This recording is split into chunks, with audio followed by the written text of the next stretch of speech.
Hey YouTube, how are you all doing? I'm Judy, welcome to my channel. Today I have the lovely Evelyne. Hello, how are you? She's from Cultureatz, and today we actually did our first collab together. And on her channel we did a snack eating collab, so I'll put the link to that below in the description box if you want to check that out. But what we're doing for my part of the collab is we're going to talk about how to collab. So, how you doing? I'm good, how are you? Thank you so much for having me. I'm excited to be interviewed on your channel today. Yeah, we're doing a talking head video, so this is a bit new for me too. So, why don't you tell us a bit about your channel since we're here? I am Evelyne at Cultureatz. You can get my link to my channel down in the description. And I am a food and travel YouTuber. I've had a food blog for about 11 years where I do a lot of cooking from recipes around the world. And I have a big interest in traveling. So when I go away, I do videos. And if not, I do videos about Montreal, the city we live in. Yeah. So if you're a new YouTuber or a small YouTuber, one of the best ways to actually grow a channel is to do collabs. Yeah. So I don't have a lot of experience with collabs, so, and you have, right? I've done quite a few. Yeah. Okay. So what was your experience like with collabs? Did you grow? Did you not grow? Yeah, I think there's only one that I didn't get some subscribers from it. I mean, obviously the idea of collaborating, yes, if you get to work with a channel that's bigger than you, it'll give you more exposure and you get to be seen and known more, you get more people to follow you. But part of it, like I always go in with the attitude of just, I'm gonna have fun with another creator. That's my number one reason for doing collaborations, and I've had fun every single time. There's just one collab I did where that person's audience was so different, I did not get any new subscribers out of it. Well, okay. We are doing a collab, and the reason why we're doing it is because we actually know each other. We know each other from before, from way back, from when we were food vloggers, not vloggers. No. I'm not sure YouTube existed yet. When Oh yeah, it existed, but no, you know. It was in its infancy. There wasn't a lot of people that were taping videos at the time for the internet. That's true, that's true. So, how do you reach out to people to collab?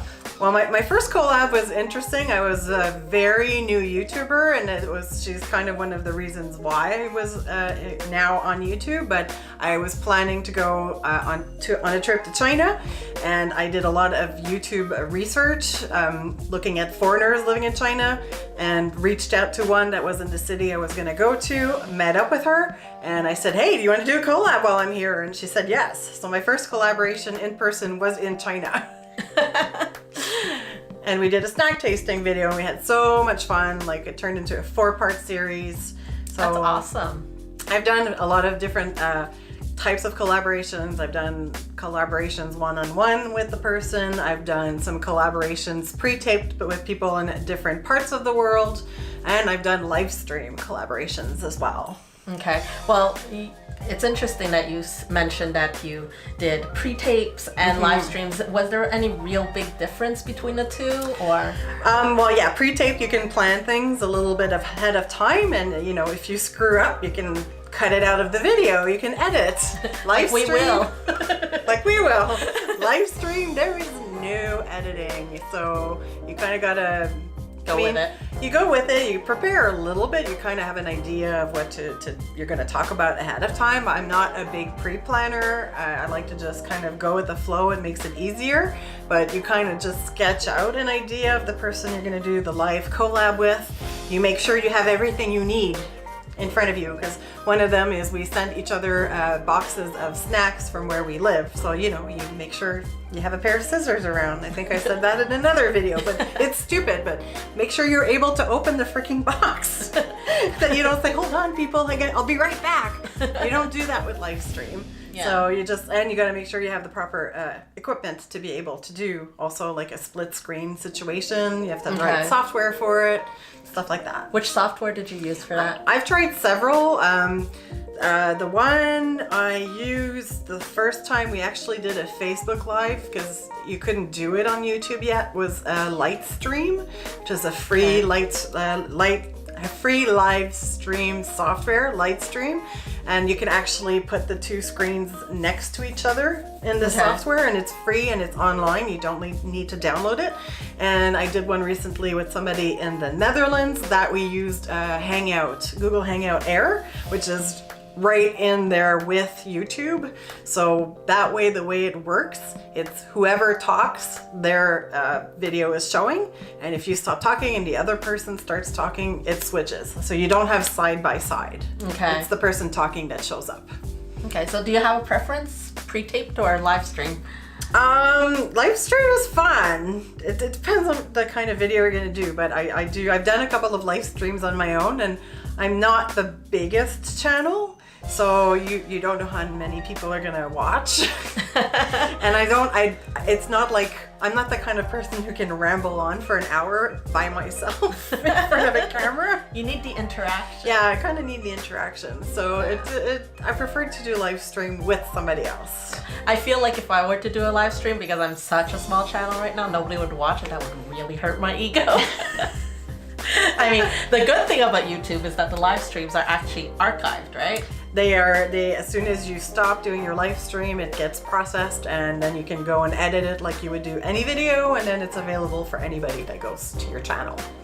That's cool. No editing. That's the good part about it. Yes. Editing is the longest part of YouTube. My first live stream was actually with a person in China, came to visit me. Okay. And it was our first time, both of us, doing a live stream, and we used OBS, which is a system that you download, which is more professional, but when it's your first time, it's scary, it's confusing, and we actually, when we saw it again, we realized that we were actually live the first 15 minutes, and we didn't even know if we were live. So the first 15 minutes are literally, I don't know if this is happening. If we're live and we're there, hi, we'll be right there, but we have no idea if we're live or not. So that was fun. So I guess the lesson here is do a test run beforehand, right? At least to get it going, yeah. Yeah. If you do YouTube, if you go into the, you can set up an event ahead of time. You can just go live right away, but I do prefer to go set up an event, because first it will send people a reminder. Like if I usually do it 2 days beforehand, so your subscribers will say, I will be live at 6 p.m. on Monday at this date. Okay. And it's easier to go do a little quick test there, and then you can delete it. Okay. Yeah. Okay. Well, we've been talking about live stream, but this is about collabs. Yes. So sorry. You got another video. Well, we segued into Yes. it, right? So anyway, so back to the collab thing. So let's talk about collab etiquette. What would you say is the important things to keep in mind when collabing with other people? Communication is very important. You make sure it's somebody that you think you're going to get along with also, because if it's somebody that you can't even hold a normal conversation with, it might not be great. It's good if you have a good dynamic.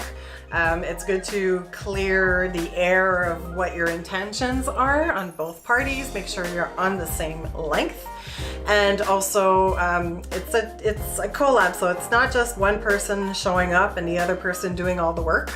You really got to both put the effort into it, and both be organized and ready, and be punctual. And yeah, don't screw the other person over. That's not good. Be punctual. Pet peeve of mine: when you're late, don't be late. I haven't been late for you, have I? No, you haven't. Okay. You haven't. She's good. You kept all your brownie points. Yes. So, who are the best people to reach out for collabs? Because obviously, I probably shouldn't go reach out to somebody that does macrame. Well, if you don't know, let me start from there.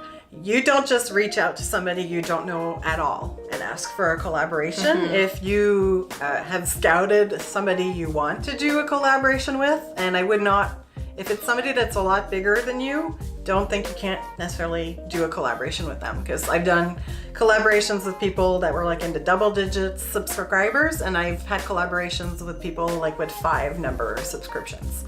So I would start watching their channel, comment, even if they don't necessarily comment back, give them a little bit of an opportunity to kind of know who you are.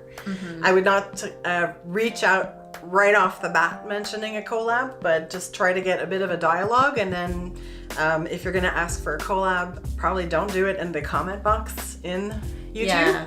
Try to get a direct email or find them on Facebook. I've done that. So try to establish a little bit of a relationship first.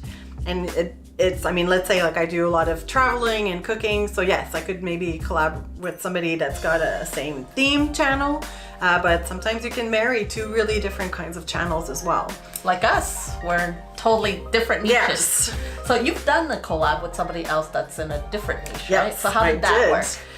Well, this person does wire art, so she just really does a lot of wire art jewelry and cake tops and all kinds of things like that. I do know this person in real life, so that helped. But we meet up a lot on Montreal YouTube events, and we get along really well, and we already had an idea to do a collaboration. So we're like, okay, cooking, wire art. How do we do this?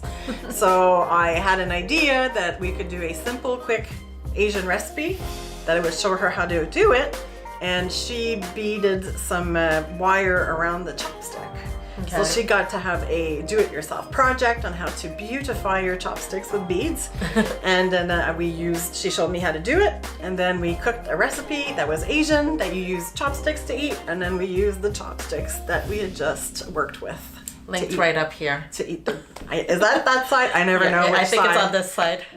Well, if I'm wrong, it's not. I go like this. I always go like this. It's up in one of the corners. But I think it's really on this side. So that was a great way, like wire art and food. We totally found a way to put it together, and it was a lot of fun. Another little piece of advice that I could give is that make sure that you know when you're going to upload the videos. Maybe you want to do it exactly at the same time. Make sure that you always tell people, go watch their video, or like, this is part 1, go check so-and-so's channel for part 2. It's good to post them more or less at the same time. And it's also very good etiquette to go check the comments of the other channel's videos for a couple of days, so you can go and answer the people that are leaving comments on them, because that's one way of connecting and getting some new subscribers as well. That's a very good tip. I didn't even think of that. Yeah. So let me ask you this. I know that there's, I'm on several Facebook groups that are targeted towards smaller YouTubers. Okay. And one of the things I see a lot is shoutouts for shoutouts, and people call that collabs. Those are not collabs, right? No, but it is good. Like, I don't know if, okay, well, I guess this is a technical channel. But yeah, shoutouts are very important because YouTube gives you brownie points, kind of like what we said before. If the audience does not leave YouTube after watching your video, and one way to do that is to redirect them to somebody else's channel, because that gives you juice. It's kind of linked to your account that they didn't leave YouTube and they went to see somebody else. Okay, so that's why people do those shoutouts. That's why people do that. Yeah. Okay, so you're not opposed to shoutout for shoutout.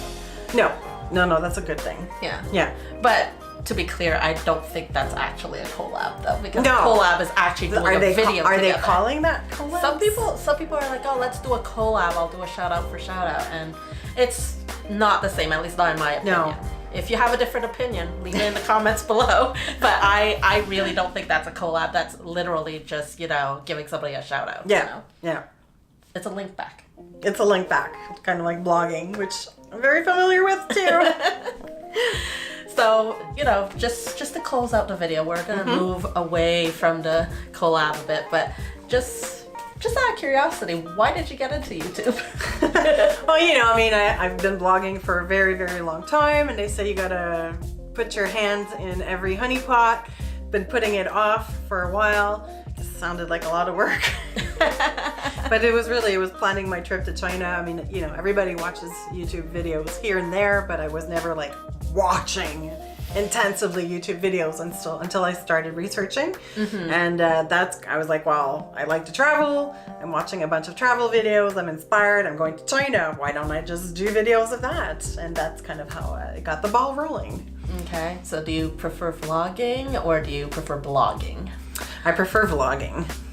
Yeah, I like vlogging better than vlogging. I prefer vlogging, and it's really hard to get your blog readers onto YouTube, and it's hard to get the YouTube viewers onto your blog. But you could use the embed features in the I do. Okay. I do. And you can't get them to click? If you're doing a blog about a recipe and most of the people coming to see your recipe are already reading the recipe, why would they watch you making the recipe? True. You gotta, the one time I really managed to get more of a crossover between the blogging to the vlogging is I did a Peruvian recipe, and I have a really interesting story on breaking national security in Peru. Okay. So I had a very catchy title along those lines and put that in my blog post, and yeah, that got a lot of people curious as to what my story was. Well, now I'm curious. Go watch it. Yeah. Breaking national security in Peru. I'll link it up here. You're getting all sorts of links in my cards right now. I'm gonna have some for you on the videos on my end. This is why you do collabs, because we link each other. Exactly. It's kind of like you scratch my back, I'll scratch yours. But I mean, we're friends, so. So anyway, thank you so much for being here. It was so fun. Yeah, it was. I really enjoyed my first collab experience with you. I'm hoping there'll be more to come in the future. I think so. We did a lot of batch filming, so if you see me in the same shirt all the time, it's because it's the same day, not because I don't do my laundry. It's the same day. Yeah, because we've done 5 videos today. Yeah, exactly. One we're both posting, so 6 videos in total today. Yeah. Are you tired? A little bit. Yeah. All right, so thank you so much for watching. I'm gonna link her channel in the description box below. The videos she's mentioned is in the cards. And if you're not subscribed to me already, please hit that subscribe button. I'd really appreciate that. Hit that bell for joining the notification squad, and I will see you all next time. Bye. Bye.